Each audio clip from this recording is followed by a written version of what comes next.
All right, I think we are live, or at least that's what YouTube is telling me. Welcome in, guys. How's everything going?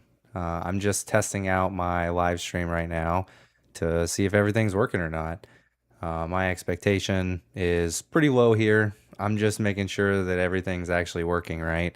I've got a few things that we can talk through. If anybody shows up in the chat, I'm more than happy to talk with people or answer any questions. If people want to complain or have me defend some of my crazy positions on investing in Elestrals, I'm happy to do that too. But yeah, I'm just here hanging out.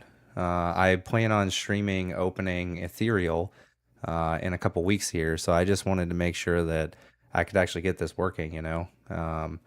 So that's kind of my goal, my plan here. We'll see how everything goes. Maybe it'll be a disaster, maybe it'll be all right. But yeah, so I think the main thing that I had as a topic here, I've done a whole bunch of recording, just trying to get some stuff in the backlog.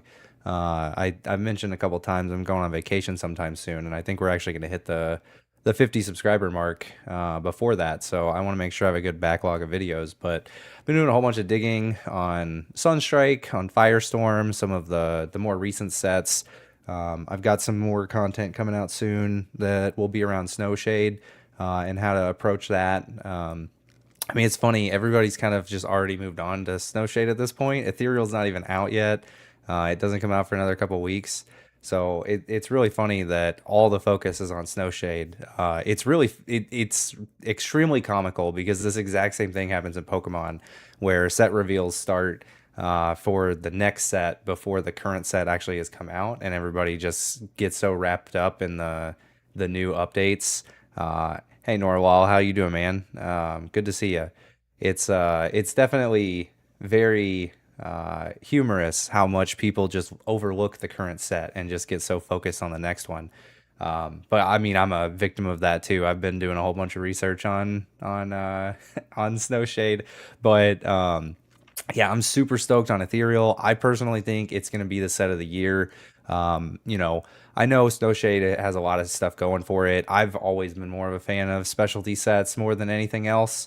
That's always been the main thing that I look forward to when looking at new sets. Is how many alternative arts, cool views and looks to things. I think the pottery arts are some of the most unique arts in any TCG that I've seen.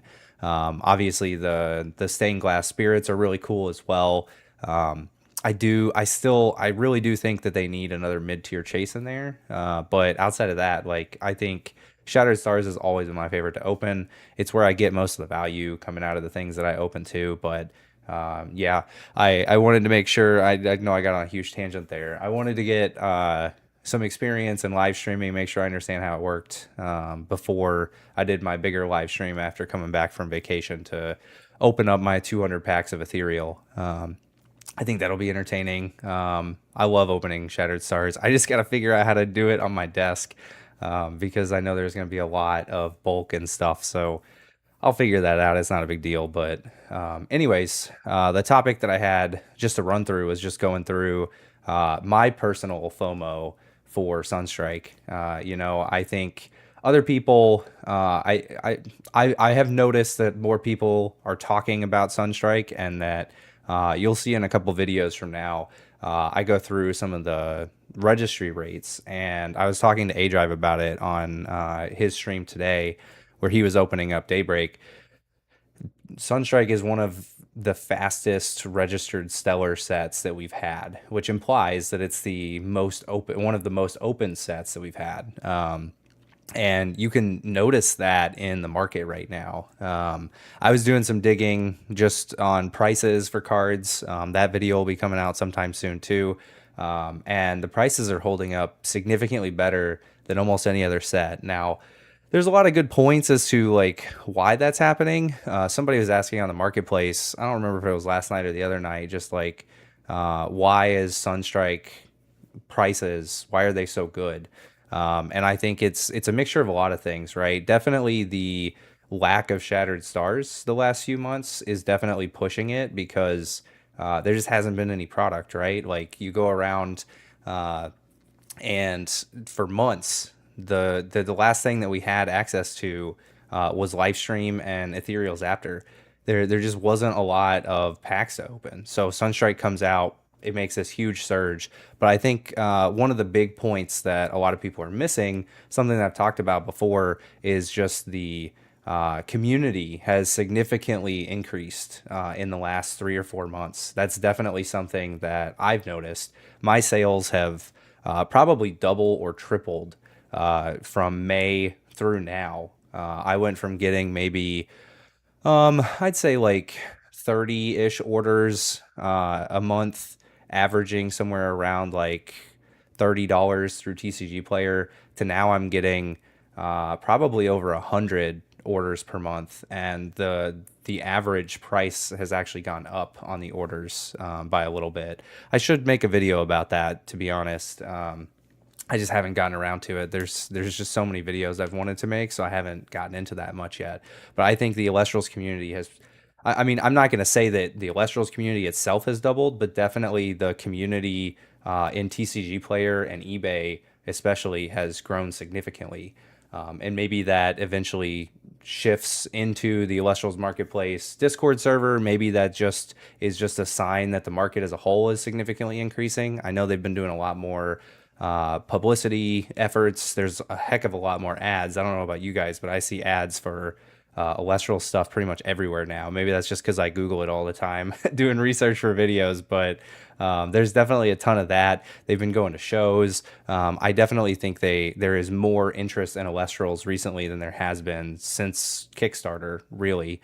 But yeah, just like other points of why Sunstrike has probably done well, I think for sure the fact that there were very little manufacturing issues. The card quality is great.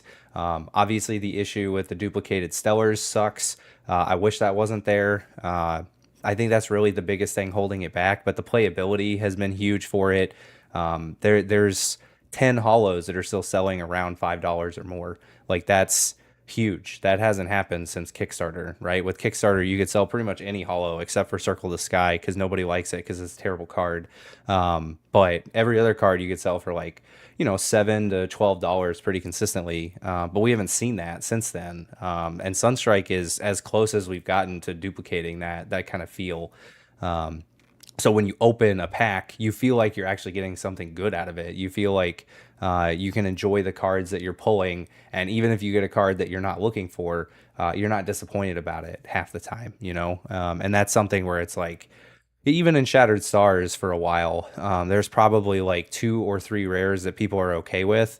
But especially in Shattered Stars 2, the earlier sets where we had all of those like just hollow versions of rares from other sets. Like I'm thinking of Solar, where we had like the Bow and Lyre of Apollo. I think that was the Shattered Stars 1 set. Those cards just literally don't sell. Those are like they're legitimately, unless you want them, you might as well just throw them in the garbage because nobody really cares about them. Like throwing them in a bulk box isn't going to do anything. And that's an exaggeration, obviously. Like I think I've sold maybe like 5 to 10 copies of it in 2 years. So it's just like you don't want to open a pack where you feel like everything in the pack you could just throw away and not know any difference. And I think Elestrals has really pushed away from that kind of feel in these newer sets, and I think that's a big boon towards it. But I personally went out after doing some research, and I am purchasing 5 cases of Sunstrike booster boxes through some people who have distribution access. I'm paying between $70 and $75 per box, but I've mentioned in a few videos, and I actually have to go edit a pre-recorded video, that if it follows the same trend as Firestorm, that will likely see $60 to $70 boxes around that 3 to 5 month period. Which I can show that instead of just talking. I'm sure people just staring at my face don't enjoy that as much. So yeah, we can show some of this here to just explain what I mean here. So if you look up the Firestorm booster box, you can see there is a big point in here. And one of the most fun things about Firestorm and Sunstrike is that they were made at almost exactly a year apart. So if you're looking at the year graph for Firestorm, you'll see exactly where it was compared to the current point of Sunstrike. So Sunstrike is currently sitting at $68.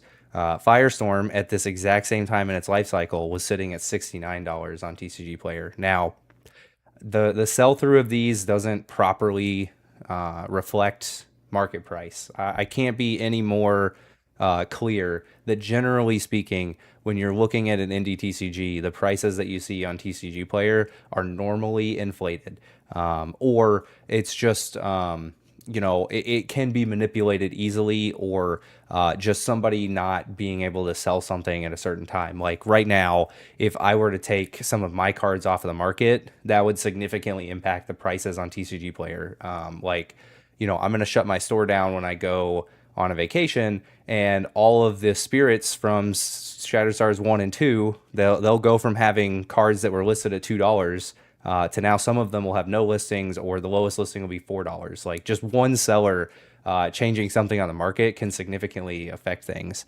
But I think for sure, if you look at this chart, this looks almost exactly the same point as Firestorm was. But if you look here on the graph, Firestorm continued to go down.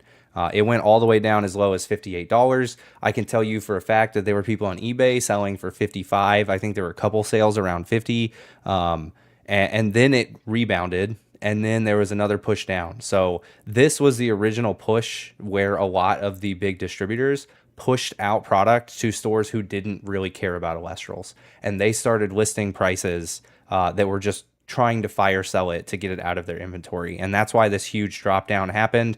This one purchase of 40 boxes, most of those were $50 boxes from one seller. I think there was like 30 of them at the time. It's been a long time, so I don't remember exactly. I remember a conversation going on in the Discord about it. And then it recovered, and then there was a different distributor that pushed a huge amount of boxes towards somebody. Now, the reason why I don't think that's going to happen this time is because I've been doing research and talking to people. The big push here to knock it down originally, that was originally a distributor who right now is sold out of Sunstrike. Not to say there couldn't be another distributor that comes in and changes that. There are still a couple, like I think it's 2 or 3 distributors that I've checked out of the 6 that I've talked to people who have access to that still have Sunstrike. One of them has a pretty decent amount still. So it's possible that Sunstrike does get dumped onto LGSs and it could go down. I think the fact that if you look on the market right now, there are almost no listings for Sunstrike anywhere below $80 or $90, right? The lowest listing on TCG Player is $88, and there's only one, and then it jumps to $93. The lowest listing on eBay is sitting around $90 after shipping. I think it was way down here somewhere. There's one for 99. Okay, so maybe 99 or so is the lowest listed.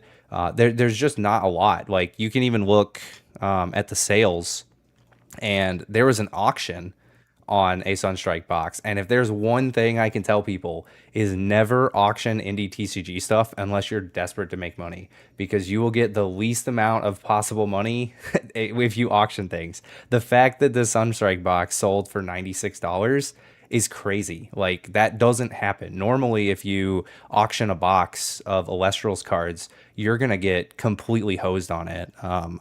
I'm doing this live, so I could be eating my words here, but I bet if you find the last auction for Firestorm, it probably didn't sell well. Oh, wow, that's crazy. Somebody sold one for 47. That's nuts. There's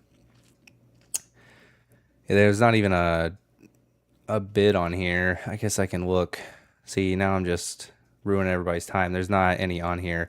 But I know there was like a Kickstarter box that ended up selling for 70 earlier this year. I don't know if that's going to be on here or not, but yeah, you can get really hosed. Like this one here, it sold for 122 in May. Like that's way under what it should sell for. Generally speaking, do not auction things. Here's a Sunstrike, the Sunstrike box we just looked at. So yeah, in general, don't auction things unless you're just desperate to make money from it. But even if you Google it and you look on here, this trading card market just posted this today at 75.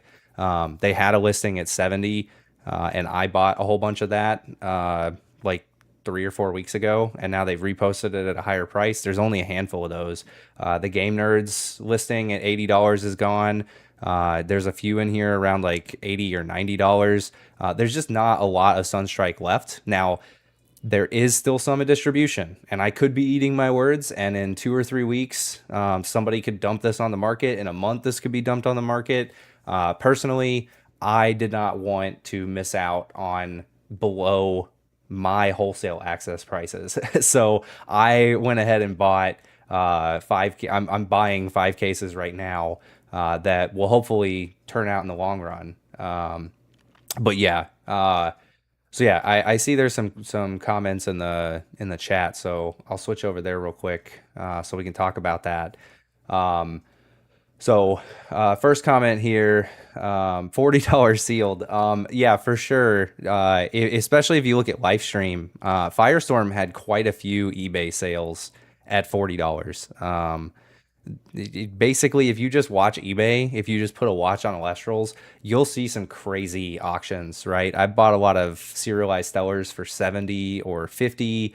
I've bought quite a few sealed boxes. I don't know if if you've seen my short of some of the sealed product I have downstairs, but all of those Firestorm boxes that I have just sitting on that shelf, I think there's like 14 or 15. Those are all $50 or less off of eBay. I don't normally buy loose boxes, but when people are gonna sell them for that cheap, it's like I don't know. I'll take the loose boxes at that point. Um, and then this other question: does having a larger, more diverse inventory of main sets and starter decks increase sales? I've been selling for a few years. Just recently found a channel and started to list all my Elestrals. So one thing that I'll say, Norwal, is that historically, sealed Elestrals has not moved well post release. Now, part of that is just the way that Elestrals historically has handled their releases. I think Divine Champions, it has been a massive shift in how it works. And I think it's starting to work. If you watch some of my videos, especially the sealed product video that I made, I kind of walk through this, but essentially for Kickstarter, you can buy and sell those pretty easily. Those don't sell super fast. There were only 10,000 made to begin with, but I think there is a relatively easy way to source Kickstarter boxes at 125 to 140, and I think they'll sell at 180 to 200 on a like once a month basis. You're not going to make a huge return on the sealed product for that. Outside of that, base set first edition isn't really going to sell super well because it's still in stock at Shop Elestrals. Frostfall and Daybreak with the new announcements of half price, unless you can find those boxes for $40, just skip them. Don't buy them. Don't look at them. It's not it's not worth your time. You won't make any money off of Frostfall or Daybreak until Shop Celestial sells out. Now, maybe when they're sub 1,000 boxes, is it a play to go buy, like 40 or 50 of the boxes, hold them for a few months until it sells out, and then post them at 100 or so? I think that's not unreasonable, but who the heck knows how long that's going to take? There's almost 15,000 Frostfall boxes and over 13,000 Daybreak boxes. When we get to Moonrise, it's a little bit more interesting. Moonrise is still in stock at wholesale, and that's definitely a product that does move. I think right now you can get, and we could probably load that up in here. So if we look at Moonrise in here, there are not a lot of boxes of that available. So right now the lowest listing is over 100 on TCG Player now. It hasn't sold since 95, but 95 is pretty good. Like, you can probably get that from wholesale sub $80. Now I probably wouldn't want to sell it on TCG Player at that price because of the fees, but especially if you have a shop, if you have a website, you can get that off of Shop Elestrals or Elestrals Wholesale and through distributors at anywhere between $65 and $80, and you could probably sell that for a profit. I think this Moonrise box will start selling at $100 by the end of the year. Now, the exception is if Elestrals decides to put this on a massive sale for people to buy at $65. If that happens, then this is dead money. You can't sell it. That said, I don't know that they're going to do that. I hope they don't, because there's only a few thousand of these left on Shop Elestrals website and in the Elestrals wholesale. So I think of all of the first edition boxes, this has the best chance of actually making some money. I have a case of this. I'm holding on to it. If boxes start selling at like 105, 110, I'm going to start selling them on my website, and I'll try to buy more from Elestrals wholesale. And I know this is a really long answer to your really simple question, but I think both Firestorm and Sunstrike will start selling around the 100 to 105 mark as well. And that 100 to 105 price point is where you can buy as an online store and sell through TCG Player and make $1 or $2 per box. And it's crazy that that's like what we're holding out for, that's what we're hoping for. But especially with Firestorm and Sunstrike, there's not really anything stopping those boxes anymore from running to 120, 130 in the near term, right? Like, why can't those be MSRP? It's just the people who are selling them at lower prices and the price memory that people have, knowing they used to be able to get them for $70 or $80. How long does it take for people to enter the hobby and that price memory to kind of fade for people to come in and be like, oh no, this box is really good, I'm willing to spend 120, 130 for it? In Pokemon, that only takes like 4 to 12 months because new people are constantly cycling through the hobby. And I think you're seeing it right now with all the singles and things from like Shattered Stars and people collecting the older stuff. There's so many new people entering Elestrals this year that you're seeing a lot of prices start going up for older stuff because people don't have these price memories of like, oh, well, somebody used to sell this Shattered Stars card for $1. I don't want to pay $10 for it. And that's kind of helping push the market up. As far as what other sealed product you should be buying, I definitely think the starter decks, those sell consistently. If you can get them at wholesale pricing, you can sell the Firestorm, the Sunstrike starter decks. I sell a few of those like every month or so.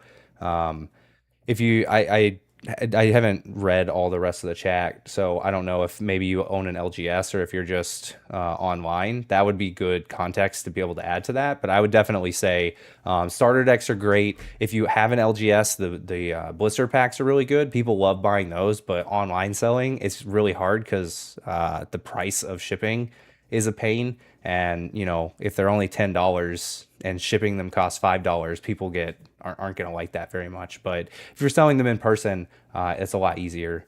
But yeah, so you watch the whole channel. Yeah, Daybreak is just not Daybreak and Frostfall are just dead at this point. LGSs, online game stores, resellers literally can't touch them.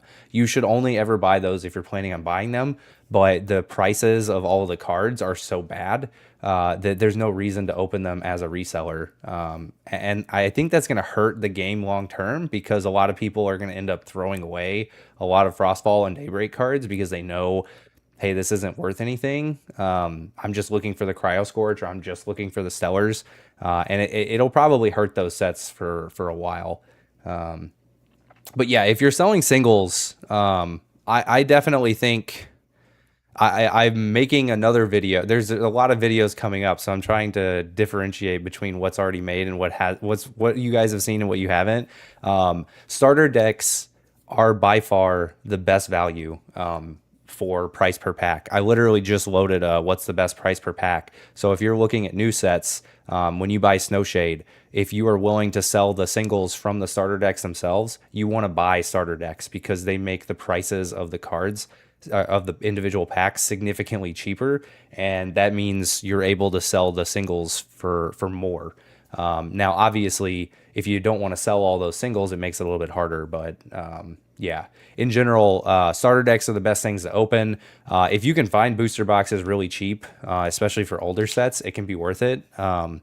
Like when Livestream was 40 bucks, you actually could make money back. I actually made money if you accounted for the Livestream box that I got from my Scarabix bundle, and you priced it at 40 or 50 bucks. The pulls I got for it actually made my money back because some of those holo rares are actually worth like seven, eight, $9 because of playability, and nobody opens Livestream.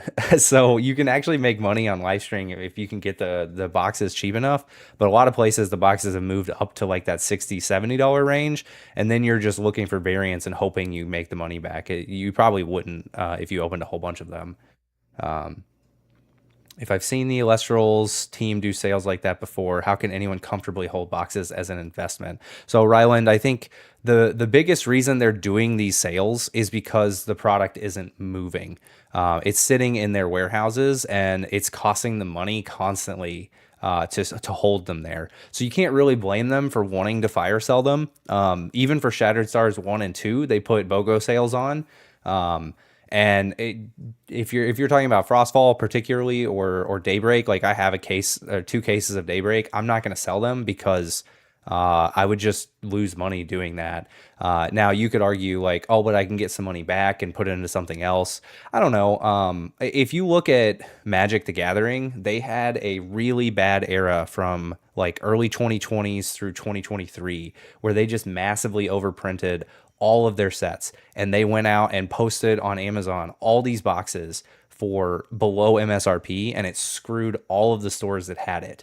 The thing is, though, because it screwed the stores were either forced to open the packs in the boxes and destroy them, or they just didn't buy it, which led to all of those boxes eventually just being opened. I think there's a real scenario in 3 or 4 years where anyone who bought Daybreak or Frostfall because it was so cheap, because there was no value in it, everybody opens it and there's no sealed product left. So while it's definitely going to be dead now, I think Daybreak is one of the best sets that they've made outside of this 25,000 print run. So do I think people could get nostalgic for Frostfall and how stupid and crazy it was? I think it could. I think the same thing for Daybreak. People just kind of underestimate how many people open packs as opposed to hold them. For whatever reason, everybody thinks everybody's an investor and everyone's trying to make money off of this stuff. Like 90% of people who buy packs are just opening them. They don't hold them. Maybe they try to hold them and then they eventually sell when the price goes up a little bit to somebody who wants to open them. But the vast majority of people who buy packs open them. I think I'm not trying to say like I'm super unique or special for setting boxes aside, but having invested in Pokemon and Elestrals in the last 3 years and looking at a lot of the numbers behind stuff, I'm pretty confident in saying the vast majority of people don't actually hold stuff. I would be amazed if more than 10% of Shattered Stars 1 packs are still out there. And to be clear, that's like 1 to 2,000 total packs, if that's true. I think there's less than that sitting out there. But yeah, it's definitely an opinionated thing. Everybody can have their own opinion. This is my perspective of it. I'm not saying that I'm definitely right. This is just from what I've read, from what I've seen, from what I've researched, the conclusion that I came to. But yeah, I don't think they're trying to hurt the value of the product. They just need to clear out their inventory. Elestrals has explicitly said, we're trying to not hurt the value of our product anymore. They want their product to be closer to MSRP. They don't want stores to not want to sell their product. And right now, that's exactly what happens. I don't know what percentage, but a large number of stores tried Elestrals, found that they literally could not sell it without losing money, and so stopped ordering it and are only taking it because they're being forced to. So there's this really negative opinion in the LGS space about Elestrals. Not all of them, but there's a good chunk of them that just don't ever want to touch Elestrals because any box they buy is going to lose them money. And that's something that Elestrals has to fix if they want to make the game stick a lot better. So I trust that they're not going to do this for newer sets. And they don't really have a good reason to do it for Moonrise. And if they did it for Moonrise, it would only last a much smaller time because they have a lot smaller stock for it. I just wish that they would do these deals for the stores. Like that's the thing that kills me. They put these boxes on sale for $65, which is cheaper than what I can buy it through wholesale. Now, if they took this sale and they applied it to wholesale as well, and they said, hey, you can buy this box for $45 or $50, then I could actually sell the box and make money for it. But I can't do that. So there's no reason why I would ever touch these boxes. And I think that's the problem with how they're handling these sales. And hopefully they fix that at some point. Um, Yeah, they're getting high, especially some serialized sellers. I think it's best to buy multiples at a time to lower prices. Yeah, I mean, and one thing I'll say very clearly is there are a lot of people who pull high value cards and don't care about them. And that's one of the real negatives to serialized cards in a small game is that a small number of people want them. And so at any point in time, if there's 99 copies of this and only 20 people really want this card and are willing to spend a certain amount of money on it, if 40 of them get opened in a year or two, they just want to sell it, right? Most people who pull a stellar who don't have some connection to that Elestral, they don't care enough to hold on to it. Like, oh, this is $100 card. I'm not going to hold this. I'm going to just try to get rid of it. But if the 20 people who want this card have already gotten the card, then this person just wants to sell it and there's nobody on the market right now who wants it. Eventually, a new person is going to come in and they're going to say, I want that card.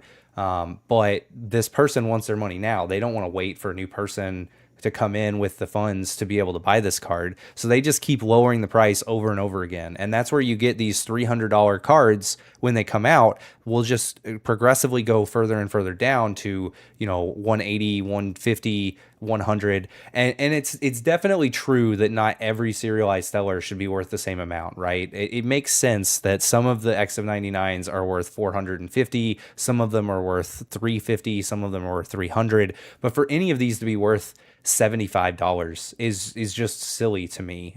They're so rare. It doesn't make sense that people should be trying to sell these for $75 unless they're just desperate for money, which it happens, right? Like that's totally reasonable. But then a lot of people will take those one-off sales or those two-off sales and say, well, now this price is $75. It's that whole price memory concept. When you see something sell for a certain price, then you start saying, well, that's the price of that item.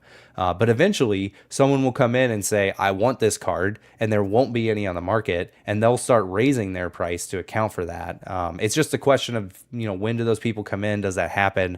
But let's say Elestrals Awakened next year comes out, and it doubles the number of people in Elestrals, even for a short period of time. There could easily be a surge in a lot of these X of 99s where somebody just really wants it. And some of these cards that are selling for $75 right now could sell for 150 or 200 next year, just because more people have decided they actually want them. And there's very few of them on the market. I mean, there are some serialized sellers that are just all over the place. Like there was a time where I felt like the Scout champion of Hestia card was all over the place. I bought a couple of them because they went down under $100. And I couldn't pass that up. But now if you go look for that, I think there's maybe one on the market. I already sold one that I bought for 80 for 250 because it's a cool card. It's really cute. Like it's a good Elestral.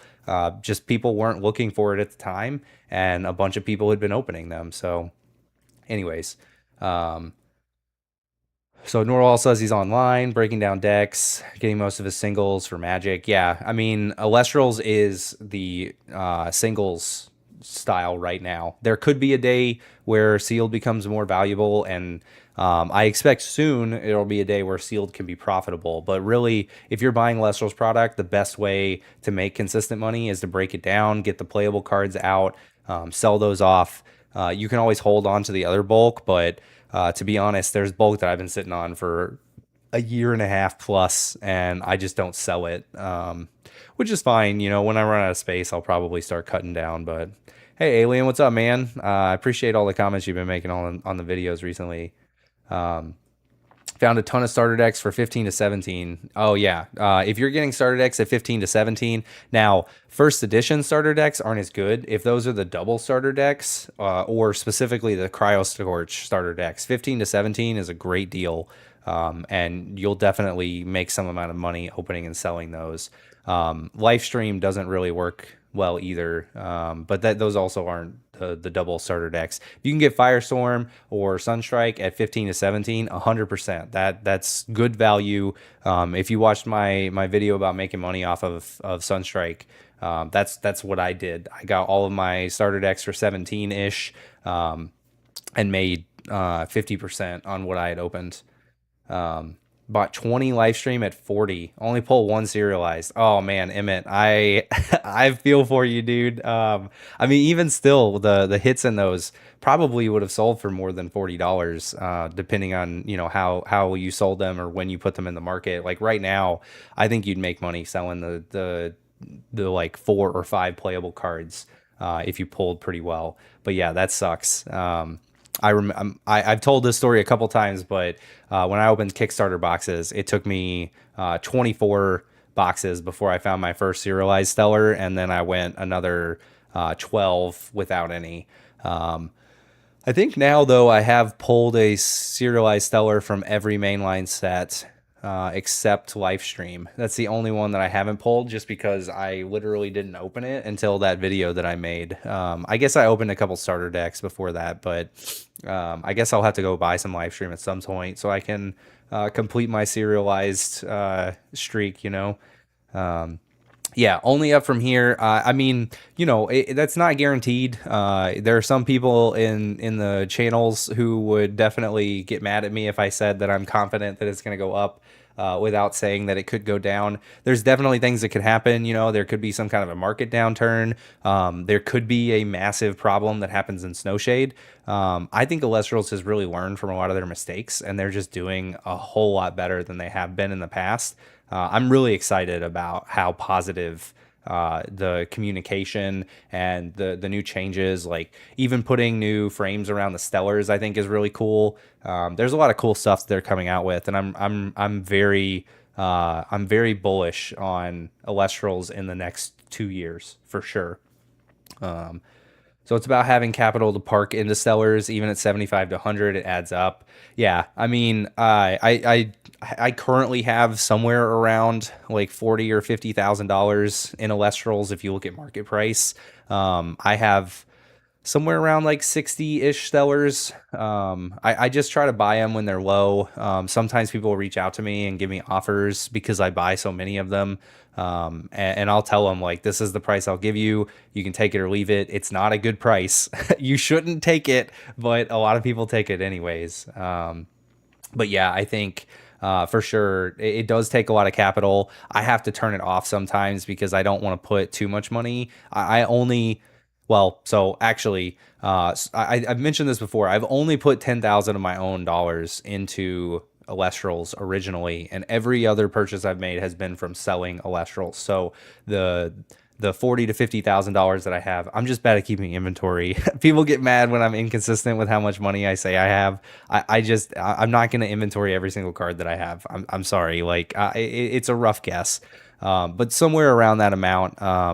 All of that came from the original $10,000 I put in. Now, this Sunstrike purchase that I made is the first time I put money into Elestrals outside of my Elestrals money. I sold a whole bunch of stuff and bought a whole bunch of Shattered Star Spirits. I put a bunch of money into Sunstrike. I put a bunch of money into Kickstarter boxes earlier this summer. And so all my Elestrals money was tied up. And I decided, you know what? I'm going to take a little bit out of my Pokemon fund. I'm going to put it towards Elestrals.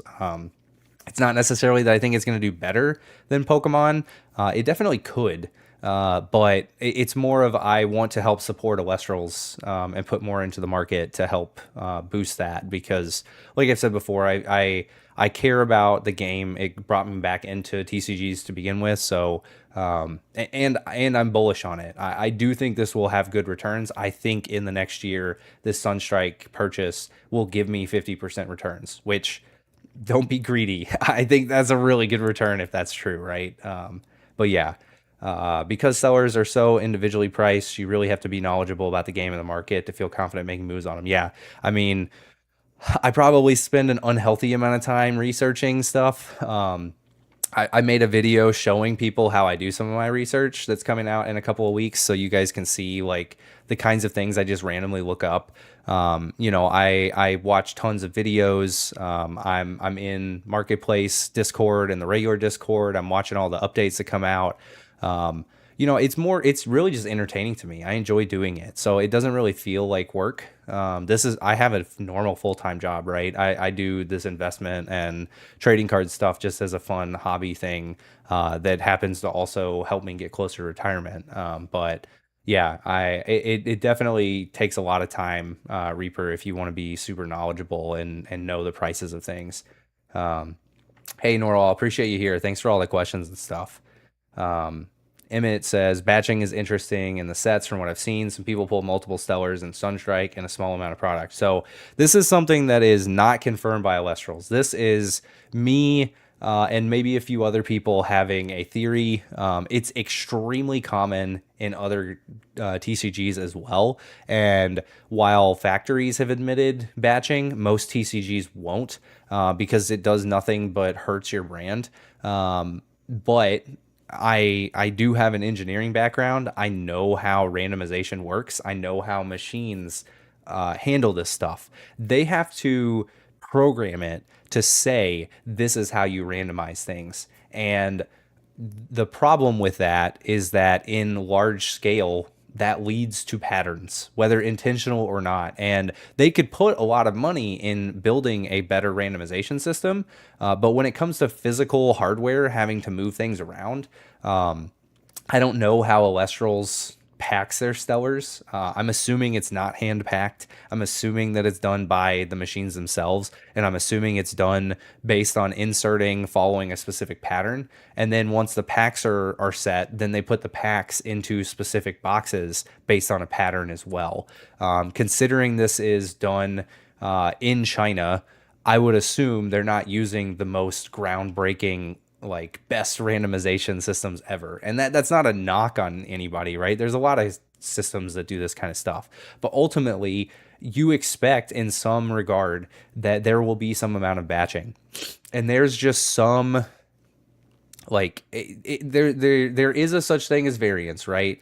And I was having an argument with somebody about this a couple weeks ago, but like true randomization makes it harder for you to miss specific cards or for you to miss specific odds, right? Not to say that you're guaranteed a 1 out of 500 packs. In 500 packs, you're going to pull it. But the likelihood that you go 2,000 packs of a properly randomized set of packs without hitting that 1 in 500 is just very unlikely, right? Like you can just go run the math if you want to. There's a lot of, like, just Google that. And randomization should help with that. But the problem is these machines often are not as random as they should be. I mean, just look at how they did Shattered Stars 1, where their randomization definition was they came up with 5 total patterns of cards that could be in packs, and then they put those into the bundles. And essentially what it ended up doing was all of the specific pack orders were consistent in the packs that were nearby. So people got 10 bundles, and all 3 packs in each of the bundles had the exact same cards in the exact same order. Now they fixed that later, and they definitely, slapped the factory on the wrist for that. But if I recall, this is the same factory, I think. Maybe this is the second factory. I don't know. They've gone through so many different manufacturers. I don't remember.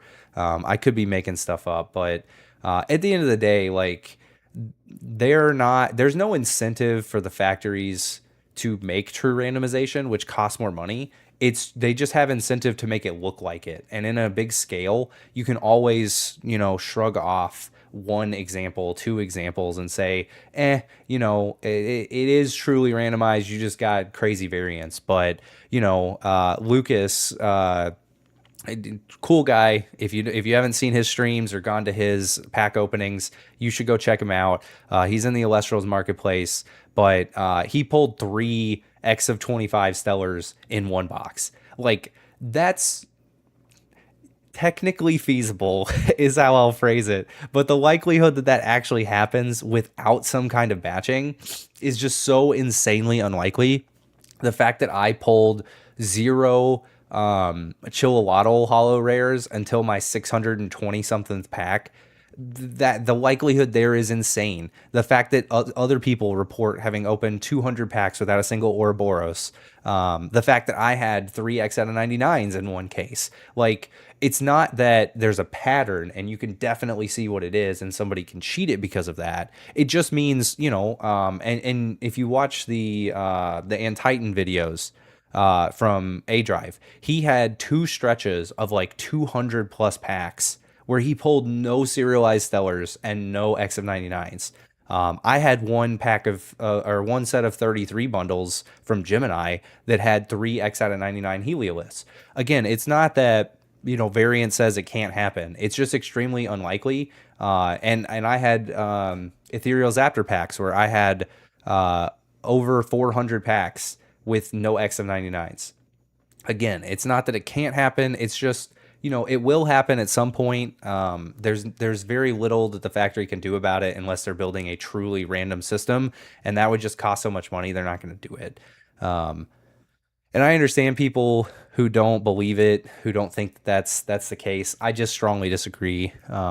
But that's why when you're pack opening, you can be at risk. That's why I do all of these EVs before I decide to open stuff. Because if I don't think I can make money without hitting the X of 99s, without hitting the X of 10s or whatever, then there's no point in opening it. But like when I did my Shattered Stars numbers, I was gonna make 20% even if I hit zero serialized stellars. And I ended up hitting a lot most of the time. So, that's kind of the logic you got to use there. But anyways, I don't really have anything else. If anybody else has any last questions or things that they want me to yammer on about for a while, I can do that. But I was only expecting to be here for like 20 or 30 minutes. We're almost at like 50 minutes at this point. But I'm fine still chatting for a bit if anybody has any questions. But otherwise, I'll probably drop off in a couple minutes. But yeah, I think most of Elestrals, there has almost always been a product that if you bought it, you were guaranteed positive EV. Not every set, especially the Daybreak Moonrise stretch. Not a lot of people bought a lot then. It was kind of like one of the down points of the market. But like the Cryo Scorch decks, even when first edition first came out, the first couple months you could sell stuff and make money from the singles. And Divine Champions has been great outside of Livestream. And even Livestream, because so many people haven't opened it, you've been able to sell a lot of the singles pretty well. So Emmett says Shattered Stars 2 has been very unkind. Oh, that sucks, man. Filling out your binder. Yeah, I mean, it's definitely because it depends on how much you're buying, right? I can tell you I bought an insane amount of Ares when it came out. I loved Ares. Obviously, Lavalith was good. And, I've been chasing X out of 10s forever. Ever since I got that Lockagon in Shattered Stars 1, man, I've opened 4,000 plus Shattered Stars packs and haven't pulled an X out of 10, which sucks. Which I know that's a first world problem, right? Like I'm opening way too much Shattered Stars, but yeah, it can be really tough. But yeah, when I was opening Ares, I was getting like a Lavalith in every single bundle of 33. You can get really hot or you can get really cold. Like I said, I opened up over 400 packs of Zaptor Ethereal and got nothing.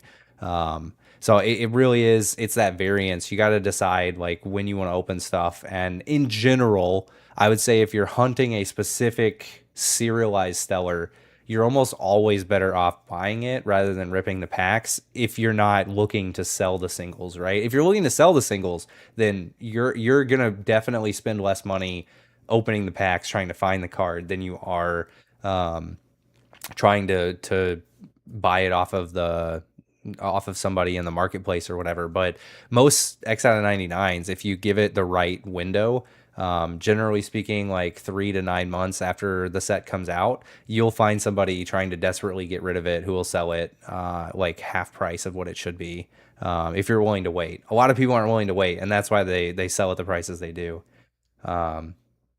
Yeah, Reaper, I appreciate it, man. You're somebody who's been around making comments and stuff too all the time. Um, one of the reasons I came out here and made this channel is because I knew people were interested in it. I knew more people should be interested in it than actually are. So that's kind of why I made the channel to begin with, just help people in a similar mindset. Just have somebody to talk to or hear from, you know. I expect to try to do a live stream maybe once a week. We'll see how popular they are. If we can get a handful of people in here each time, then I'll try to do a live stream every week just to yap and chat about different things Elestrals related. But yeah, I think that's pretty much all I'm going to get to today. Appreciate all y'all that stopped by, and anybody who's watching after the fact. Make sure you leave a like, subscribe to the channel if you're interested in this kind of stuff. That's all I got for you guys. I'm out.